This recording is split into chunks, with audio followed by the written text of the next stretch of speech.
After sprinkling Parmesan over the mouth-watering chicken and spinach tortellini I just made, I scraped half the dish into the sink and turned on the garbage disposal with an irritated sigh. I hated having to throw half of it away each time. The only reason I moved into this apartment was because rent was cheaper after I'd lost my job and nearly burned through my meager savings. It definitely wasn't the suffocating ambiance and sketchy neighborhood, and it most definitely wasn't the meal prep boxes left daily at my door. I only learned about those when the previous tenant visited me. Lita dropped by the very same day I moved in. After pointing out the leaky corners I should avoid, suggesting affordable roach traps, and teaching me how to lock the windows with a broomstick, she mentioned the boxes.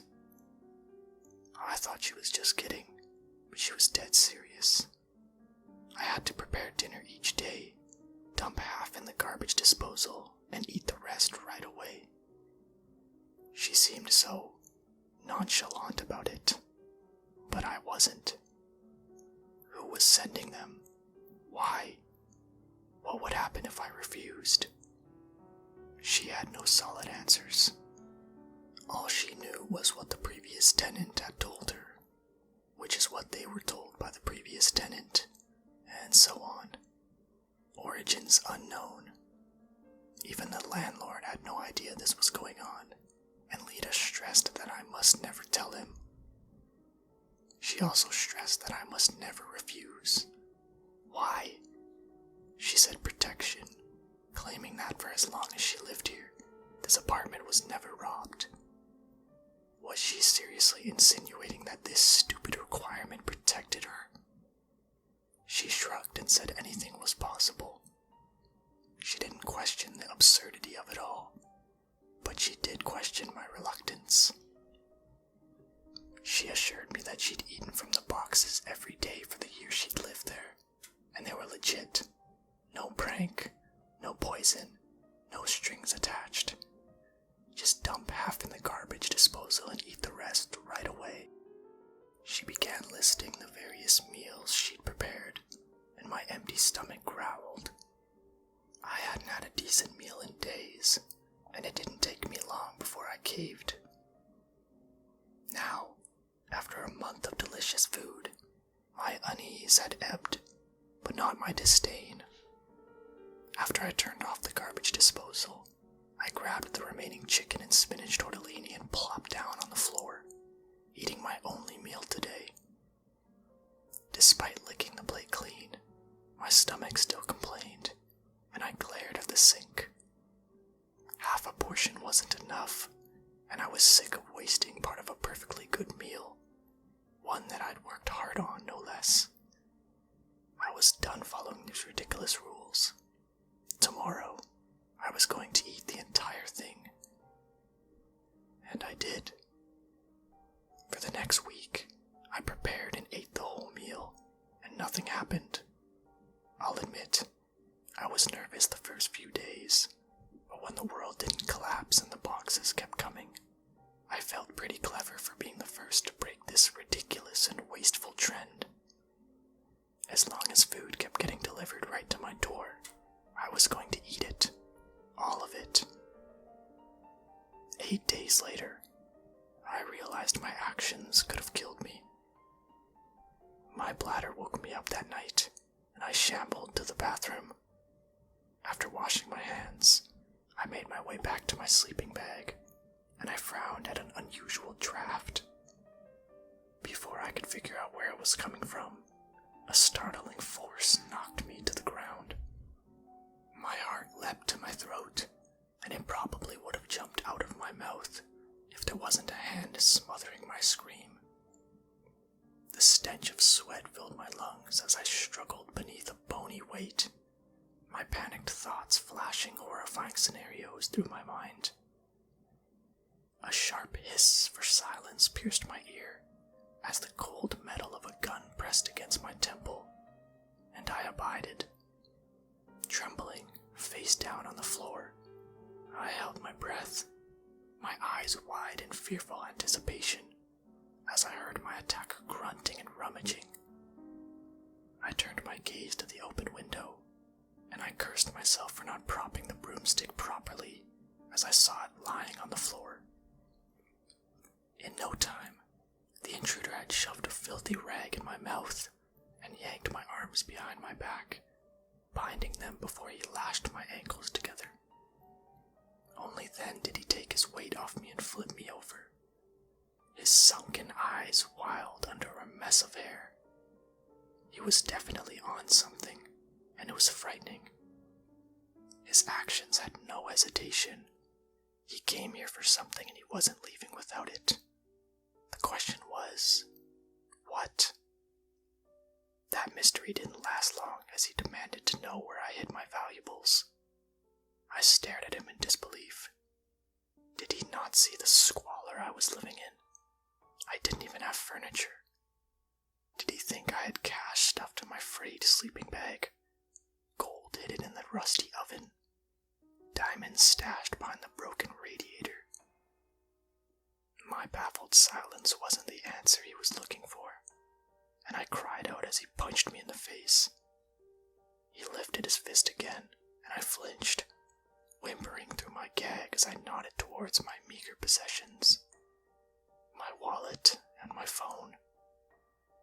He crawled over to them, and I crawled away, tears stinging my eyes as my cheek throbbed to the rhythm of my stuttering heart.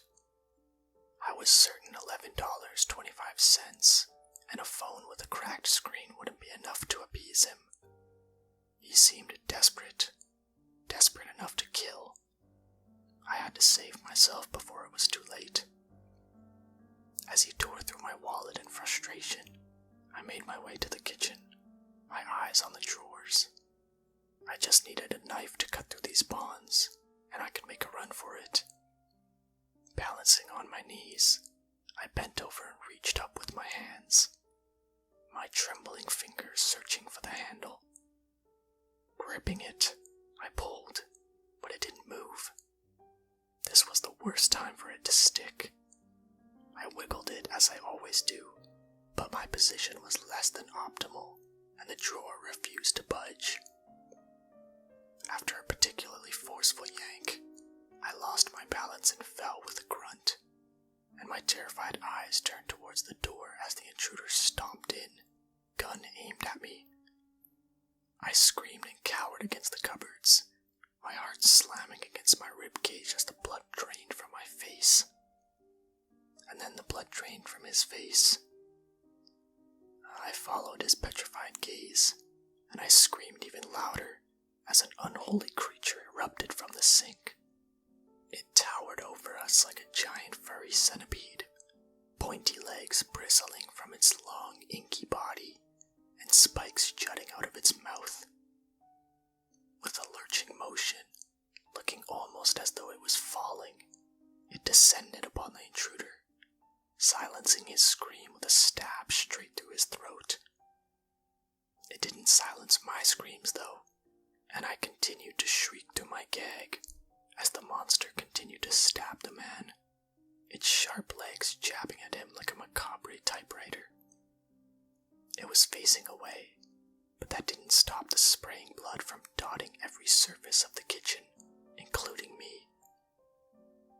After a few final jabs, the monster stopped puncturing the intruder, and I watched in horror as it began sliding the mutilated body into its mouth, its legs tapping against the cracked tiles with excitement, as though this was its first meal in ages.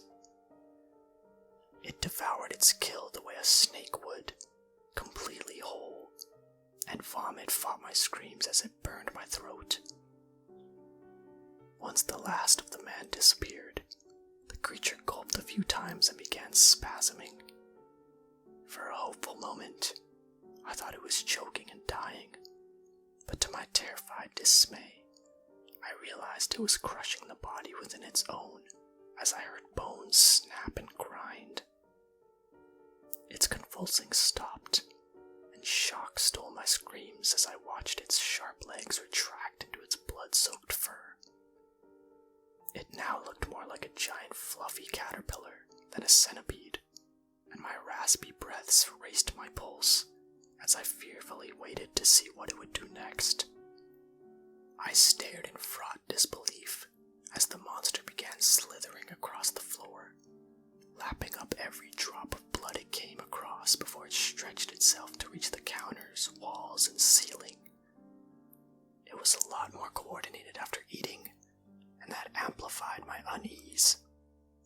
Soon, only my corner was left, and it turned to me, giving me my first clear view of its face. It wasn't what I expected.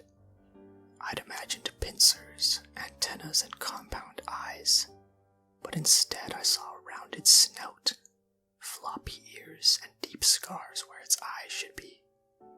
In any other scenario, it might pass for cute, but right now all it did was reboot my vocal cords as it slithered closer.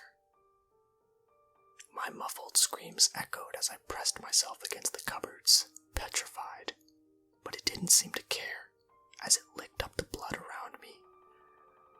When it began licking me, my heart almost stopped beating right then and there, as I was certain I was next on the menu. And then, it nuzzled me. I peeked through my eyelids, gulping, and I frowned in uneasy confusion as it curled up beside me, laying its large head on my lap. Slowly, I allowed my screams to stop, my tense body quivering with adrenaline. It had murdered my attacker, cleaned up the crime scene, and now was snuggling. A knock on the door startled us as my neighbors asked if I was all right, and I gasped, afraid the monster would go after them. To my surprise, it shrank away instead, slithering towards the sink and stretching itself thin before wiggling down the drain. The door crashed open, and my neighbors ran in, the look on their faces matching mine as they saw me bound in the corner quaking with shock. After they freed me and I found my voice, I mentioned the robber, but I gave him a happier ending as I claimed he ran away. As much as the creature terrified me, it saved my life, and I didn't want to get it in trouble. Besides, who would believe me? Maybe Lita would. I decided to call her in the morning, but that left me up all night thinking, was that creature the thing we'd been feeding all this time? Was Lita right?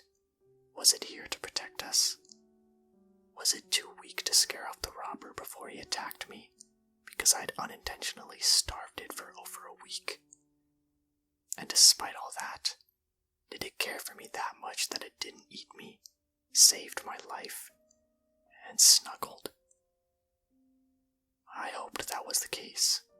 The creature didn't seem malevolent towards me, but there were still many unanswered questions and uncertainties, and I hoped Lita could answer them. She couldn't. I didn't mention the monster right away, afraid she'd be clueless and think I was insane. Instead, I asked if she knew what was protecting us, and if anything unusual slithered out of the kitchen sink. She said our daily ritual protected us, a modern version of ancient sacrifices to the gods, and then she suggested I ask the landlord to fix my pest issues. I still had no answers. Too poor to leave the apartment, and not willing to tempt fate, I decided to continue dumping half the meal in the garbage disposal. If that creature was going to protect me, I had to stay on its good side. The next day, I carried the box to the kitchen, pinned the recipe to my fridge, and began preparing a spicy salmon pizza, keeping a wary eye on the sink.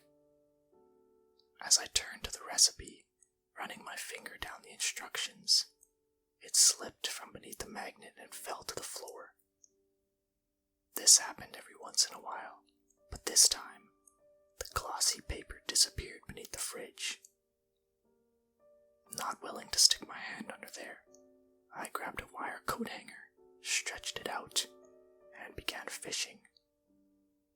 I recovered a medley of cereal crumbs, a fossilized chicken wing, a pen cap, a used car salesman's business card, 2 dead roaches, my recipe, and a strange yellowed paper.